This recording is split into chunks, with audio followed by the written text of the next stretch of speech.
Puisque l'approche scientifique ne permet pas de trancher la question, il faut se tourner vers d'autres indices pour trouver la réponse. Le premier signe est en rapport avec la Bible. Pour beaucoup de gens, ce best-seller mondial numéro 1 est juste un livre religieux parmi d'autres. Pourtant, ceux qui prennent la peine de le lire se rendent assez vite compte d'une caractéristique surprenante. Son unité, sa cohérence. Bien que sa rédaction ait demandé 1500 ans, elle nous dévoile un propos cohérent qui s'est construit progressivement au cours des siècles et qui apparaît au final comme un édifice impeccable, majestueux, et qui dépasse totalement ceux qui l'ont construit. Des premières pages aux derniers mots, elle est centrée autour d'un même sujet, la connaissance de Dieu, le Messie et le plan du salut divin pour l'humanité. Pour celui qui ne connaît rien à la Bible, cette affirmation peut paraître un peu fumeuse. Pour lui, c'est juste des mots, des concepts abstraits, de la spiritualité, sans rapport avec le monde réel. Mais pour celui qui la lit et cherche un peu, l'évidence devient de plus en plus écrasante que quelqu'un, derrière ce livre, au travers de centaines d'épisodes, de miracles, de prophéties et d'événements surnaturels, quelqu'un a construit un message qui nous est adressé. Par exemple, Moïse expose clairement la base de la relation avec Dieu et annonce la venue du Messie. 5 siècles plus tard, David, parmi d'autres, prophétise les détails de la crucifixion tout en engendrant les ancêtres de Jésus.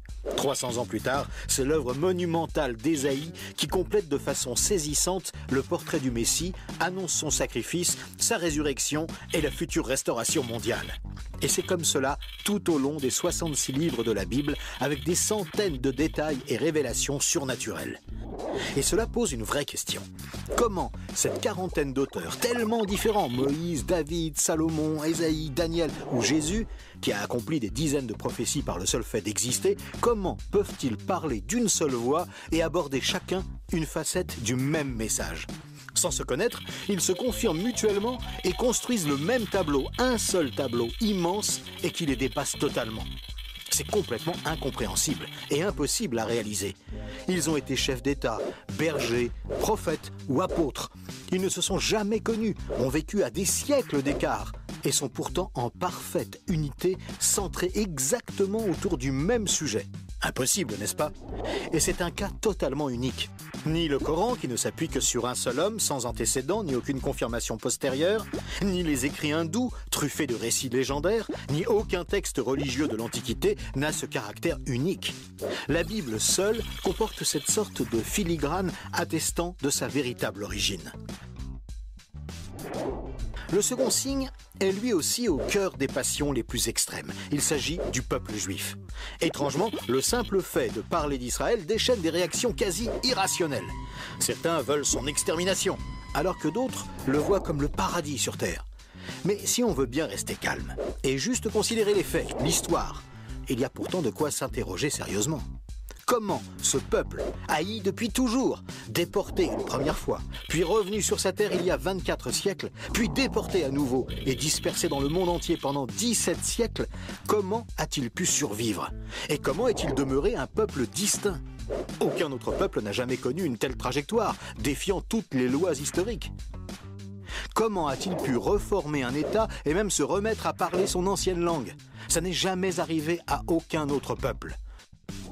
Il y a 25 siècles, le prophète Ésaïe posait une question étrange. Un pays peut-il naître en un jour? Ça ne s'est jamais produit, sauf pour la nation d'Israël, qui est née en un seul jour, le 15 mai 1948. Et cela, à peine 3 ans après la fin de la guerre et la solution finale mise sur pied par Hitler pour les exterminer. Et ce n'est pas tout. Le lendemain, Israël était attaqué par les armées de 4 pays arabes supérieurs en nombre et en armement, et il a pourtant gagné la guerre. Des soldats ont même raconté avoir assisté à des interventions surnaturelles. Étrange, non? Par la suite, malgré le rideau de fer, des milliers ont émigré de l'ex-URSS, accomplissant une antique prophétie qui mentionnait le retour des Juifs depuis le pays du Nord. Si on considère sa contribution à la science, les Juifs ont remporté 20% des prix Nobel, alors qu'ils ne sont que 0,2% de la population mondiale. Comment est-ce possible? 150 ans avant, ce n'était qu'un pays désolé, entièrement livré à la mauvaise herbe. Et aujourd'hui, on en parle comme d'un miracle d'agriculture. Ésaïe avait prédit que même le désert refleurirait. Et on trouve aujourd'hui des cultures jusque dans le Negev. Interrogé par le roi de Prusse, Frédéric II, qui lui demandait une preuve de l'existence de Dieu, son chapelain lui avait répondu « Les Juifs, sire, les Juifs ». Et d'où vient la première religion mondiale? De Jésus, un juif, dont l'enseignement, la mort et la résurrection continuent à impacter en profondeur la société humaine.